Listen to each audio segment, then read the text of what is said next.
launching its new 128-bit system, the Dreamcast, and we put it through the test. Will the new console live up to the hype? We go to the experts to find out. We look at the hardware, the machine's online capability, and the games being released at the system's launch. Plus, we examine the future of the Dreamcast. Will it take the lead in the console wars? Stick around to find out. It's game time.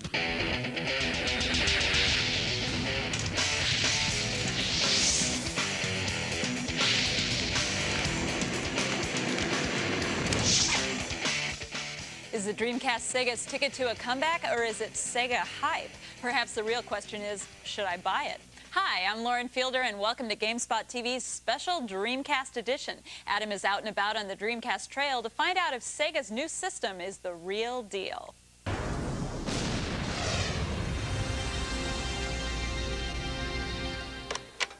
The Dreamcast, Sega's new game system, is only about 2.5 inches high and 7.5 inches wide. But this little gray box holds the faith of a company and the future of an industry. For the next few months, it will be difficult to miss the hype surrounding the new game system. Sega reportedly poured $100 million on marketing and advertising. With cash and flash, the company hopes to allay any doubts of success and erase memories of its sordid past. Don't make me hurt you. So, after the experience of the Saturn, what have you applied now to the launch of the Dreamcast?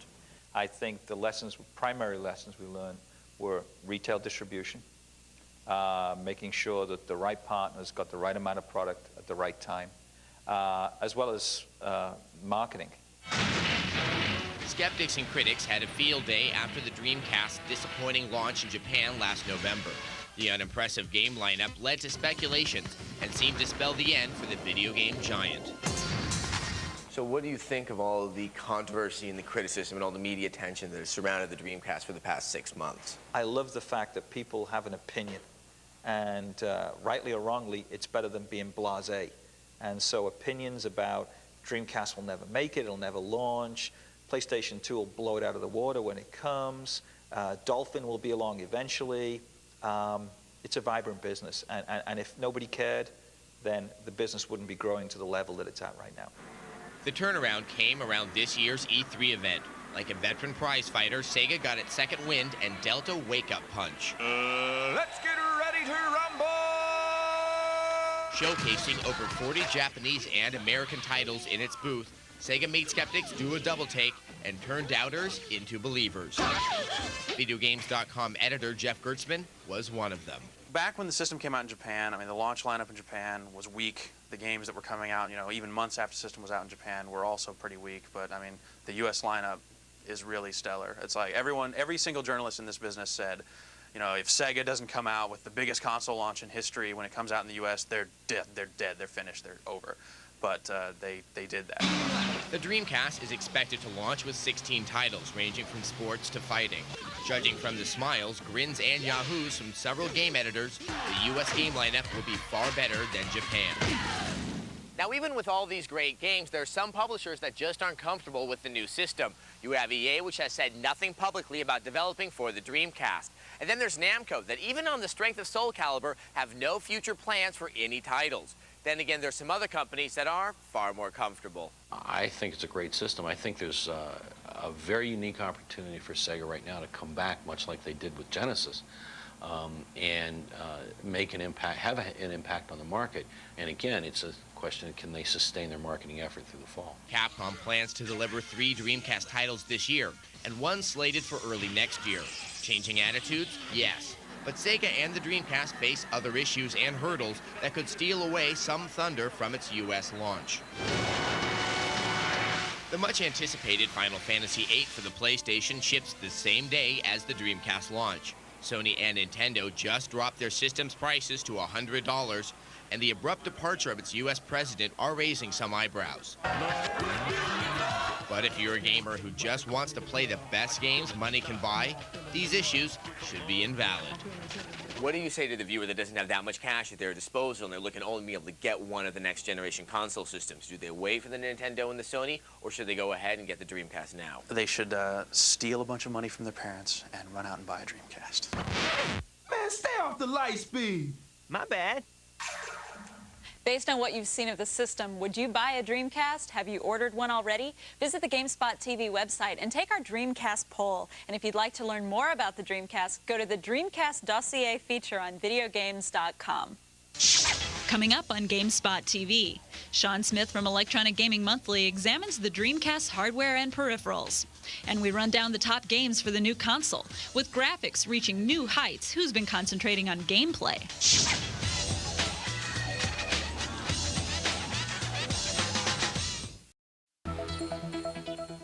Welcome back. Time to check out just what makes the Dreamcast tick. Can the system withstand the test of time, not to mention the long hours gaming? Adam and EGN's Sean Smith dissect the game system and give us the lowdown.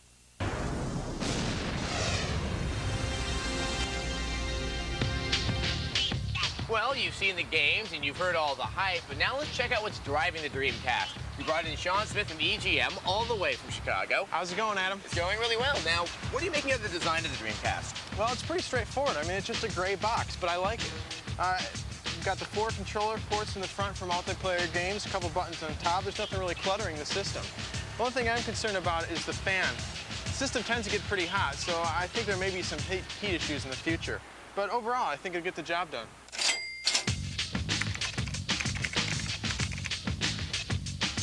So the CPU of the Dreamcast, that's a 200 megahertz microprocessor. What does that translate to? Well, hopefully it'll translate into better quality games. It's a Hitachi 200 megahertz processor. I mean, it's something that we've never seen on a console system before.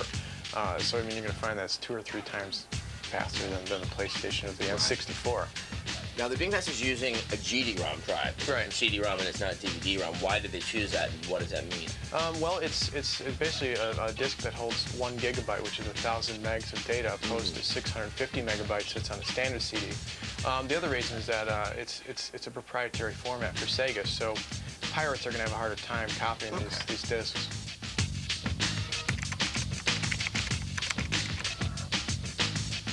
Now, the operating system is Windows CE. What's that going to do for the Dreamcast? Well, apparently it's a pretty easy operating system to program for, especially for PC game developers who want to port their games over to the Dreamcast. But in addition, I mean, I guess it's just a robust operating system to begin with. In fact, Microsoft has more employees working on Windows CE than they do on Windows 98. Please check the number and dial again. So, the modem. What's your verdict on it? I think it's the most exciting part of the Dreamcast at this point. I mean, it's a 56K modem. Console gamers have never had anything quite like that. And with the port's expandability, I mean, you can put an ISDN modem, a DSL modem, or even a cable modem in there in the future. It's really going to open up a lot of doors for online gaming for console gamers. So expandability, what's the potential for the system to grow? Well, since it's based on a Windows CE operating system, and it's got all kinds of ports for expansion, I think the Dreamcast is going to go places where console game systems never gone before. But real, bottom line, when are we going to have to see a new console system? Well, you know, 4 or 5 years from now, I think the PlayStation's been around that long, but another thing to consider is that 4 or 5 years from now, console gaming is going to be a lot different. And I think, at least in part, it'll be thanks to the Dreamcast. Until now, online gaming has been the domain of PC users. Well, that's about to change with Sega's online Dreamcast network. So what's it all about? Watch this.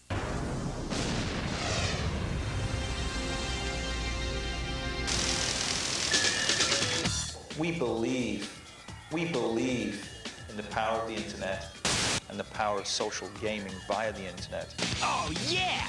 By including a 56K modem in every Dreamcast, Sega has set the stage for a revolution in console gaming. Peter Moore, Sega's Senior VP of Marketing, believes that the Dreamcast will push console gaming further than it has ever been.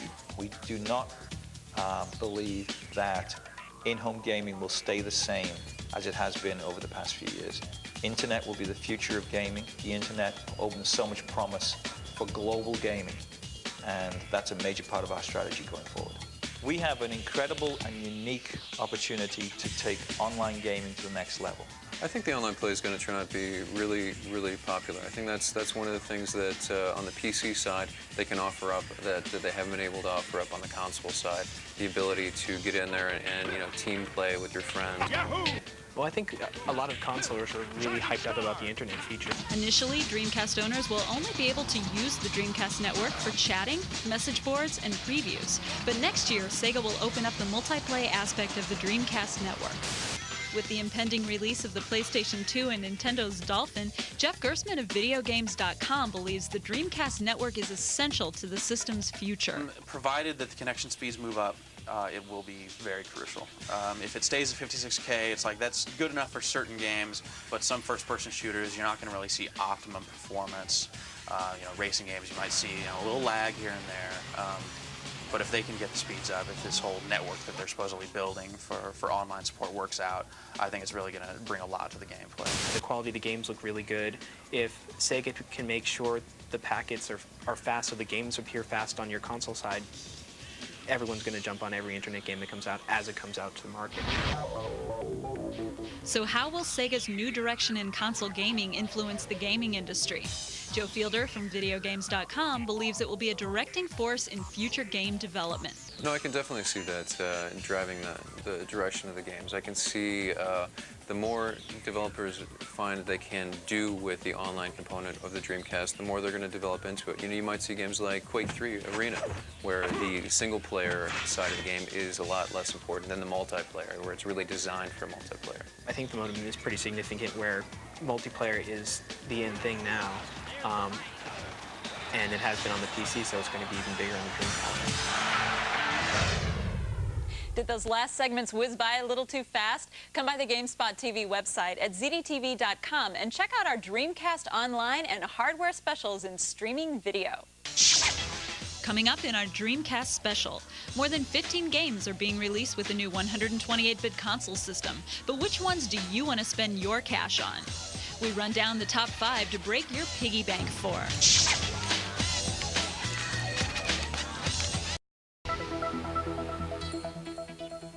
Welcome back. So the Dreamcast itself looks pretty solid, but what about the games? We spoke to the editors at VideoGames.com and got their favorite picks for the Dreamcast launch.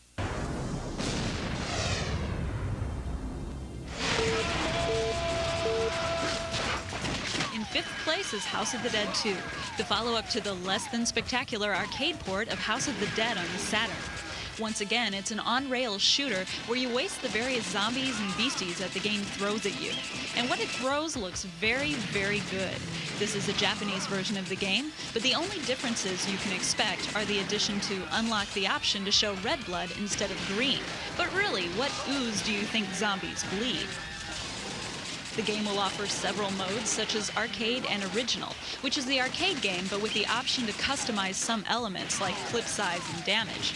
The game also comes with a training mode, which is made up of puzzle training levels that are almost as much fun as the game itself. The game is intended to be played with the light gun, though Sega has chosen not to release its peripheral in the US. Third-party guns, however, will be available at the launch. There are some who have found the game to suffer from its unnecessary difficulty, yet there is little question that House of the Dead 2 will become the premier console gun game. NFL 2K could mark the return of Sega Sports. The game includes such an unprecedented amount of detail that you can actually see individual people in the crowd and on the sidelines. The game's physics engine is sophisticated enough to mimic how players would act in the real world. The game has more than 1,500 motion-captured animations and uses AI that learns how to play and then responds. Collision detection is actually on the body rather than in the form of a cylinder around the player. The playbook for the game was designed by the Raiders' defensive coach, and the game is definitely one of the first-party titles that Sega has very high hopes for. While there will be more than enough pigskin options for the Dreamcast, NFL 2K is definitely one to check out.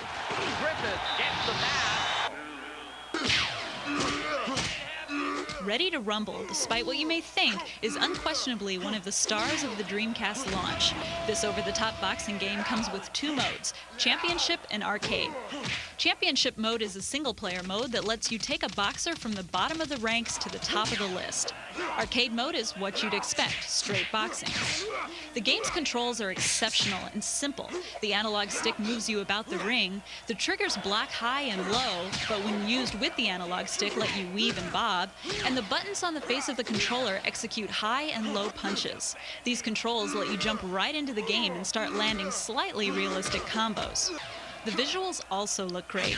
There are more than 120 facial expressions, so you'll know when you're on top and when you're really hurt. Blood and sweat fly off the bodies, and the crowd actually looks like people rather than a bad impressionist painting. Even if you've played boxing games in the past, there hasn't been anything like Ready to Rumble in a long, long time, and it sets a welcome and brand new standard for the sweet science. It makes complete sense that along with the new Sega system will be a new incarnation of the great Sega mascot, Sonic the Hedgehog. And as most know by this point, the little blue speedster is returning in Sonic Adventure.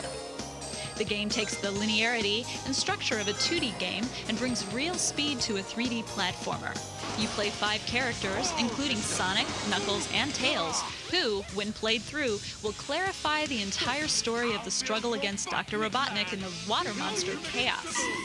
The game will consist of standard Sonic gameplay tied together with some adventuring areas that offer exploration, help advance the story, and provide bosses to fight. The levels vary from character to character, with Sonic levels being similar to the 2D Sonic, and other levels offering comparisons to Jumping Flash. The Japanese version of the game suffered from camera problems, but Sega of America brought in a developer to tweak the viewpoint issues. There's no denying, though, that a platform game never looked like this. It won't take much to convince you that Sonic Adventure is a 3D experience above the rest. We'll have our #1 pick after the break, and you probably already have an idea. But if those Dreamcast games whet your appetite, check out some more eye-melting Dreamcast footage at the GameSpot TV website. Simply go to our main page and then click through to our Dreamcast preview page. Next in our Dreamcast special, if you could only buy one game for the console, what's it going to be? We have our top pick. And we've examined the system inside and out, but what will be its future? And what games can we look forward to? Find out when GameSpot TV returns.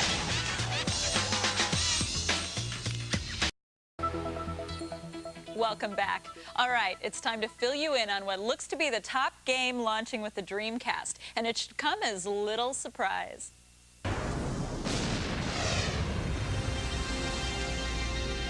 You take one look at Soul Calibur from Namco, you'll quickly realize why there's no doubt that it's the most impressive game launching with the Dreamcast. This follow-up to Soul Blade is a game that even exceeds its arcade counterpart in every way imaginable. The game's graphics enhance the arcade versions with improved polygon counts and high-resolution textures. Each character moves around the stage looking tougher, larger, and more solid than before. Details like hair, clothing, and accessories all move together in rhythm with an extremely realistic physics model. Not satisfied with just improving the quality of the characters, the programmers also added new animations to their movements. There's muscle flexing in the game now, so you'll see like certain parts of the body when they're doing moves, or he's coming out with a sword, you'll see, the muscles kind of ripple and flex and things like that. It's really pretty amazing to watch. The stages themselves complement the characters with 3D backgrounds and ultra-high resolution, and the game also comes with additional moves not found in the arcade. The good looks are matched with controls that benefit from their similarity to the PlayStation controller. The need for precise input makes the D-pad preferable, but the game can be played using the analog stick. Response times are right on the money, with the only problems found in the character Maxi, but they can be overcome once you anticipate his quirks. Characters in the game include members from the original roster, with newcomers that are primarily enhanced clones of the characters they replaced from Soul Blade. The house that Pac-Man built has outdone itself by taking the best fighter in the arcades, improved it, and brought it home for under $50. This is the game to show the world just how powerful the Dreamcast is. Namco, this will be their first and probably one of the few Dreamcast games they'll do if they are going to do any more. And they really went all out on the system. Simply put, Soul Calibur is an essential addition to any gamer's collection. If you can't get enough of Soul Calibur, you're struggling with the rest of us. But don't worry, here's our Dreamcast special intro pick.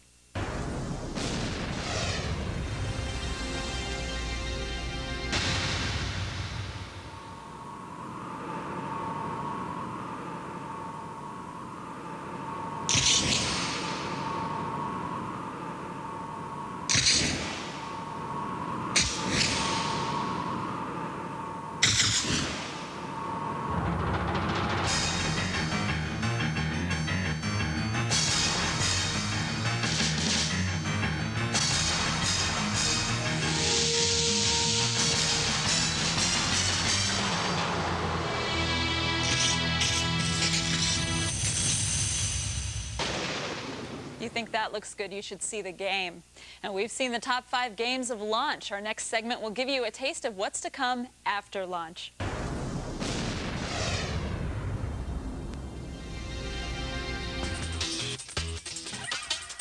With Sega's Dreamcast network and more than 15 titles on launch, it looks to be an interesting fall. Can Sega keep up the momentum? This one's huge. I'm really looking forward to, beyond launch. I'm looking forward to Resident Evil Code Veronica. I think that's going to be really neat. Once again, Claire Redfield is in trouble. And this time around, gamers can look forward to fully polygonal backgrounds. You can help Claire save the world when Resident Evil Code Veronica ships early next year. Because of Sega's plan to release a total of 7 fighting games in 1999 alone, the Dreamcast is a fighting fanatic's dream. Marvel vs. Capcom has already created a buzz with its spectacular 2D graphics and its huge lineup of Marvel superheroes and classic Capcom fighters. So pick up your favorite character and prepare to do battle when Marvel vs. Capcom is released this October. Shenmue looks to be the killer app for the system. Its focus on story development and the incredibly detailed graphics inspired Sega to devise a new genre just for Shenmue called Free. Free stands for Full Reactive Eyes Entertainment, and gamers can experience its Full Reactive Eyes Entertainment when Shenmue ships this December. And sports fans will not be left out in the cold with the lightning-fast speed of NBA 2000. Promising to play at 60 frames per second, NBA 2000 will have more than 400 individually modeled players and 28 NBA teams. Gamers should get ready for a slam dunk when Sega Sports NBA 2000 is released October 13th. While Sega plans to release 25 more games by the end of 1999, there are still a few titles gamers would like to see released in the U.S. I really hope that Seaman gets announced for the U.S. market, because just the whole thought of hooking up a microphone to the Dreamcast and talking to a crazy fish head thing sounds like a lot of fun. Beyond that, I really hope that Namco decides to do Tekken Tag Tournament for the system. There's no doubt the Dreamcast games are spectacular and flashy, but the question is, will the system have legs enough to compete against Sony's PlayStation 2 and Nintendo's Dolphin? KO! Now here's something I'm excited about. Sega has announced that Seaman will be released in the United States, though a date has not yet been set. Well, that wraps up our special Dreamcast edition, but you can always go to the GameSpot TV website for more on Sega's new system. And if you have something to say about the new console, come to our chat on Tuesday at 8 p.m. Eastern. Till next time, bye.